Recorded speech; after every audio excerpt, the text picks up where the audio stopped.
Right quick, leveraging. If you was here, you was here, man. Type in the comment section. I was here.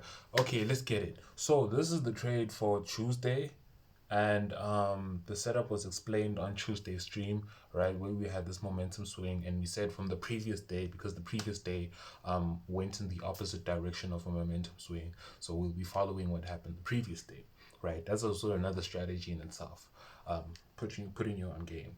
But yeah, so now this is a leveraging video. So these videos I usually save for just posting them as normal videos so people can go back instead of watching the lives, because the lives might be a bit lengthy and you will get lost in the source, and not figure out which part specifically refers to the leveraging, right? Okay, so I'm gonna show you how I identified the first phase and the second phase. Right now we just left the second phase. I wouldn't necessarily confirm it, because usually with the second phase, this could just be a fake out.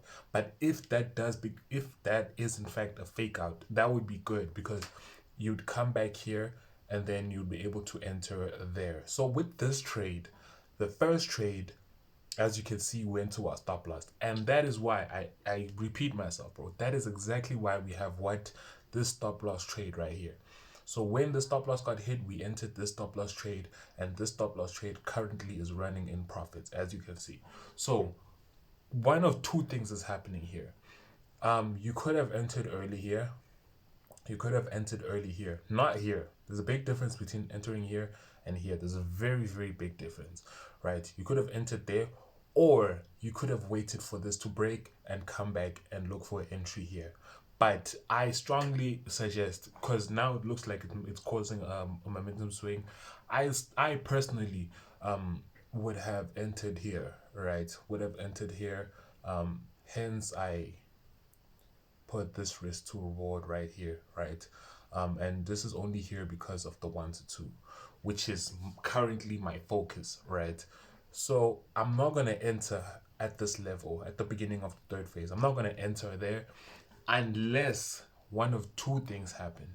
Unless this goes all the way up and comes back down and we find a re-entry there, and then once it starts to come back up again, then we'll find a re-entry here. Or, right, or this completely goes up, it forms another pattern, and then it forms the fourth phase, and then it goes back up, and then it comes back down from the fourth phase into the third phase, and then I'll start to look for another entry. But my main point of making this video is to emphasize how I identified my first phases. As you can see, sorry for that. As you can see, this was a previous high, right? And we look currently, or after we've placed our trade, we look for where market passes a current high, a past high with a lot of momentum. As you can see, there was a lot of momentum there, right? As you can see, there's a lot of momentum there. So that marks what? That marks our first phase, right? And then for the second phase, you look for wherever markets start, you look for another previous high where market starts to play around or slow down, right? And as you can see, this was the previous high where market started to slow down and play around. Hence, this was marked as the second phase, right? So yeah, man, that's basically it for this part of leveraging. I'll probably be back as I monitor this trade and what goes on. Don't forget to join the Reddit. I post everything on my Reddit. What is this thing?